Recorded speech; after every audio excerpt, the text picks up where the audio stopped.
वरिष्ठ नेता जो है राम नरेश पांडे जी ने साफ शब्दों में कहा है कि 24 से कोई समझौता नहीं होगा। 24 में 24 मिलेगा को 24 जीतेंगे। बिहार में इस साल विधानसभा के चुनाव होने हैं और ऐसे में सीट शेयरिंग का फॉर्मूला अभी तय नहीं हुआ, लेकिन बिहार में प्रेशर पॉलिटिक्स भी शुरू हो गया है। लगातार सीपीआई की तरफ से जो कम्युनिस्ट पार्टी है वो भी अपनी सीटों के बंटवारों को लेकर डिमांड भी कर दी है। हमारे साथ राम नरेश पांडे जी हैं जो सीपीआई के वरिष्ठ नेता हैं और सीधे तौर पर हम जानेंगे सर कि आपने कल बड़ी डिमांड जो है तेजस्वी यादव के सामने रख दी है। आपको धन्यवाद, आपके चैनल को धन्यवाद। हमने बड़ी डिमांड नहीं की है, हमने बहुत छोटी डिमांड की है और वह संख्या 24 का।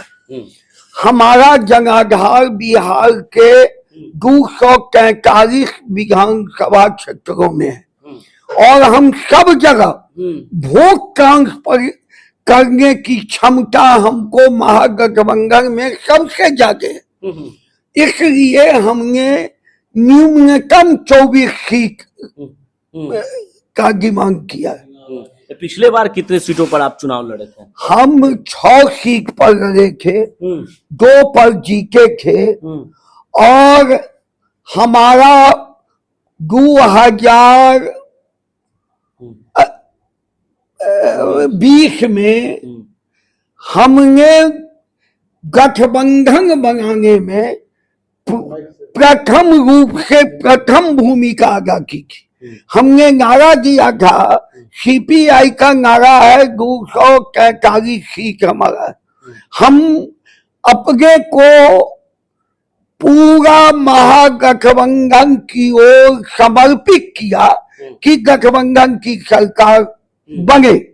हमने वैसा प्रयास किया और 2020 से 25 तक हम लगातार जनता के बीच संघर्ष में 243 विधानसभा 38 जिलाओं में हमारा सघन आंदोलन संघर्ष जनता के सवालों पर जारी है और हम जनता के बीच जुड़े हुए हैं। इसलिए हमारा सम्मानजनक सीट हमने 24 की सूची दी है। लेकिन पिछले बार आप 6-2 जीते, इस बार 24 सीट आप मांग रहे हैं। लग नहीं रहा है कि बहुत ज्यादा? नहीं लग रहा है, बहुत ज्यादा। लोकसभा में कितने मिले थे?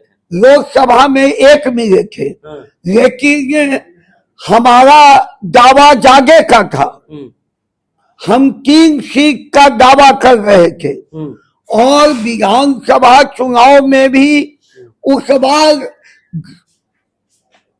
महागठबंधन को बनाने में हमने गठबंधन मजबूत हो इस दिशा में हमने पिछले बार चुनाव लड़ा था। 24 में अभी जीतेंगे?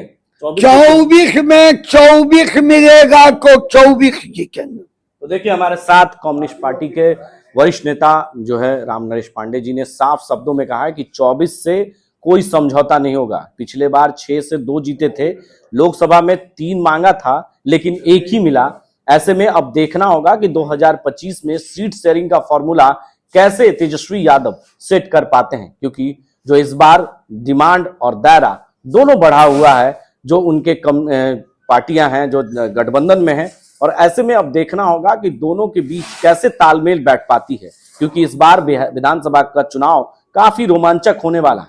पहले तो सीट शेयरिंग का फॉर्मूला तैयार हो जाए, उसके बाद जब चुनावी मैदान में उतरेंगे जो नतीजे आएंगे वो भी हम अपने दर्शकों से जरूर साझा करेंगे। अपने सहयोगी कैमरा पर्सन पंकज के साथ मैं संजय कुमार, NBC 24 पटना।